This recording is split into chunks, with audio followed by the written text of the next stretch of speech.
My Soul to Take in 3D. Now, when I first heard about this, I just was intrigued by the title. So I saw it on Trailer Addict, didn't see who directed it or anything, just kind of scrolled down and watched the trailer. And I was liking the trailer until this part.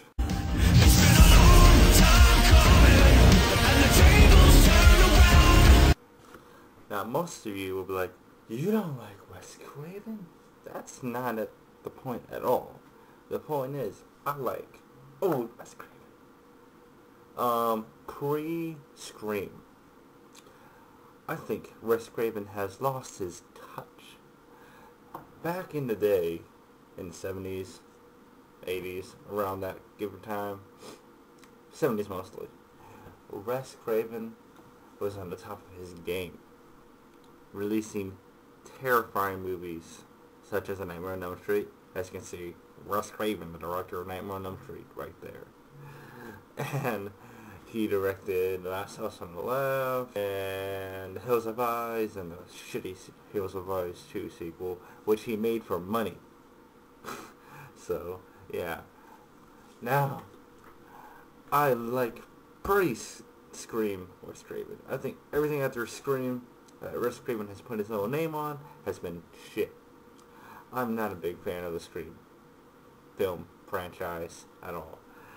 Even though I kind of like the way he put it, as the characters are aware that they're in a horror movie, kind of like they have like the rules and stuff. Me to death, not really.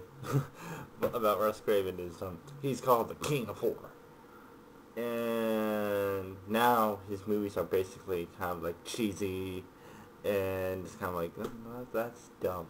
I mean, honestly, did any of y'all get scared from Cursed? I mean, that was just base polish. I mean, I give him that it was entertaining, but it was just kind of like, what the hell? So now he's just kind of like, I'm just trying to be cheesy, fuck horror. He's gonna be that. That's him. And that was this movie.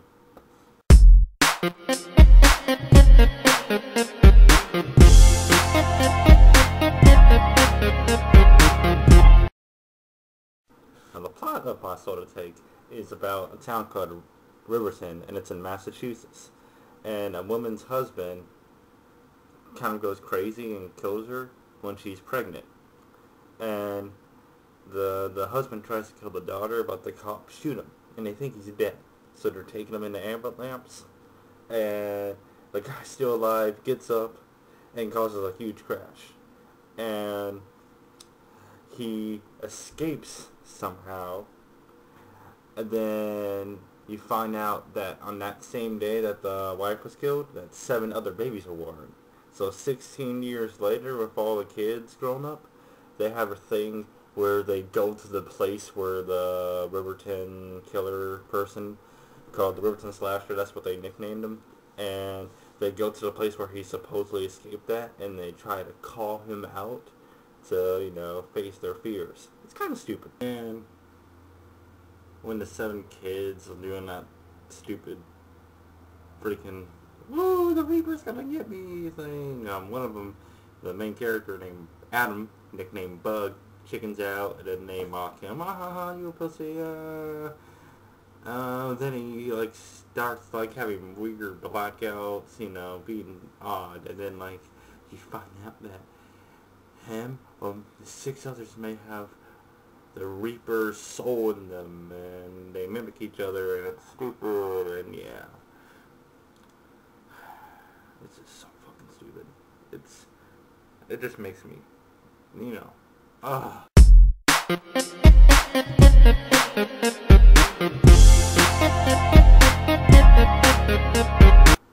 You can't believe how dumb these characters are, how bland they are. You know, they're cheesy as heck. They're like paper cutouts. I mean, shit. I mean, at least the only person I got some value for was the main character's best friend. You know, he had some funny lines, but god damn, all of them were bad. And there's a character named Bang, who I think Jeremy Johns said it best. She's like the fucking godfather of the high school. She's like, get this done, I'll smoke this cigarette. Because I'm a whore. I'm cool. Cut. Like I said, the characters were really bland and generic. I mean, it was a typical thing, a horror movie thing. You had the outcast who has like 3 best friends. One of them's black, gotta be black guy, and gotta be Asian, and you gotta have the other outcast who is even weirder than the original outcast. You gotta have the jerk, the super religious girl, and the uptight bitch. And yeah, those are the characters really. Generic high school horror movie characters. A jock, a bitch, outcast people, a super religious girl that annoyed me.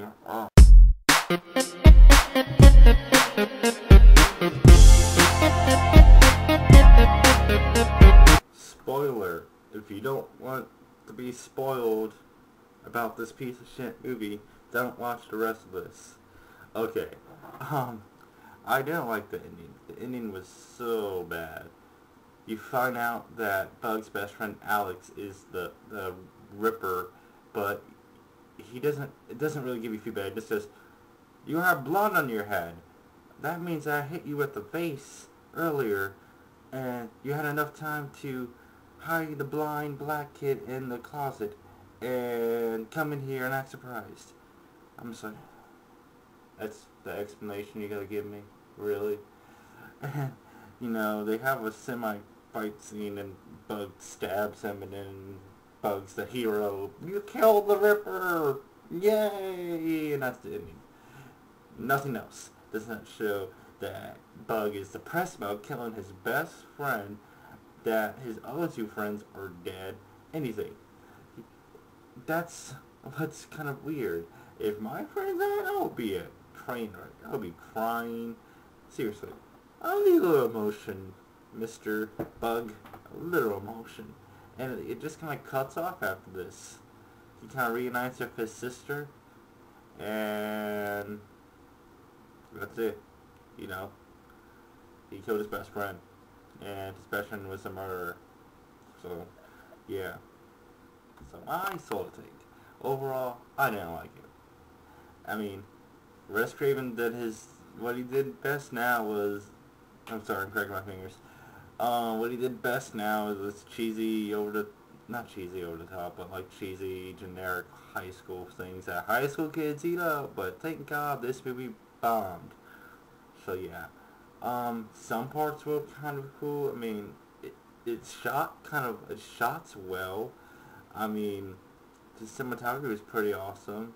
I mean, there's some parts where like you see the Ripper, or it's actually Alex, but you see him as actual what he looks like back then. He's like running fast. It's kind of cool. Some of the dialogue was laughable, but it was still funny. It's just, I saw it for free. Alright, my sister was like, I want to see this. I'll pay for you. I'm like, alright, free movie. So yeah, like I said, I mean, it wasn't that good. I didn't like it, but if you like Craven, what he doing now, feel free and see it on TV or when it comes on TV. I don't think you should buy the DVD. It's a one-time for me. So when it's on demand, watch it. Watch it with friends. You probably have fun with them, making fun of it and stuff. Sorry we haven't been making videos in a long time. I decided to make a review just to hold you up till we get back together and make videos. So yeah, my review for Muscle Take.